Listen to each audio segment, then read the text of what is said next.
Now let's take a look at stem and leaf plots. We're going to look at what stem and leaf plots are, and then we're going to use a sample stem and leaf plot to interpret data. So a stem and leaf plot is a special table where data is split into a stem and a leaf. The stem represents the first digit and the leaf represents the last digits. So let's look at the example here. The distance in meters from participants in a long jump event are as follows, and then this is the stem and leaf plot that represents that information. You can see here that 1.2 is broken up as 1 is the stem and 2 is the leaf.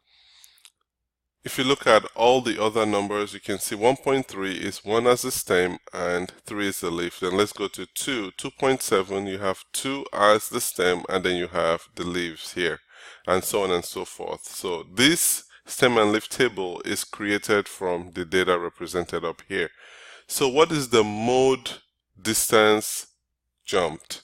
So the mode represents the data that occurs most frequently. So the mode is going to be, we look at the leaf here, we can see you have 4 sevens. So the mode distance jumped is going to be 2.7 meters. What is the median distance jumped?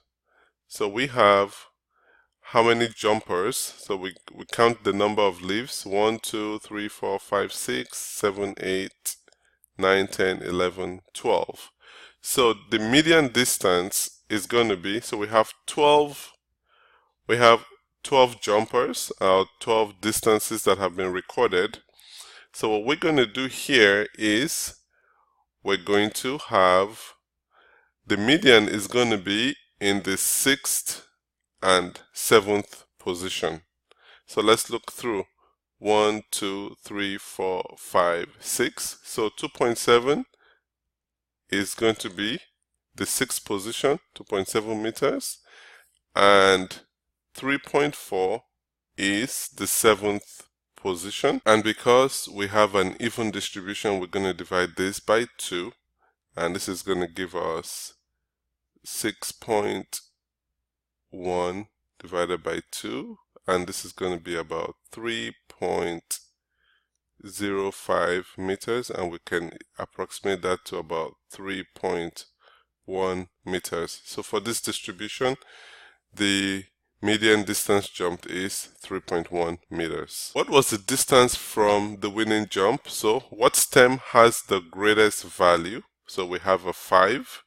And what is the leaf? The greatest leaf is going to be 0.1 meters. So that was the winning jump. How many participants were there in the competition? What you do is you just count the number of leaves.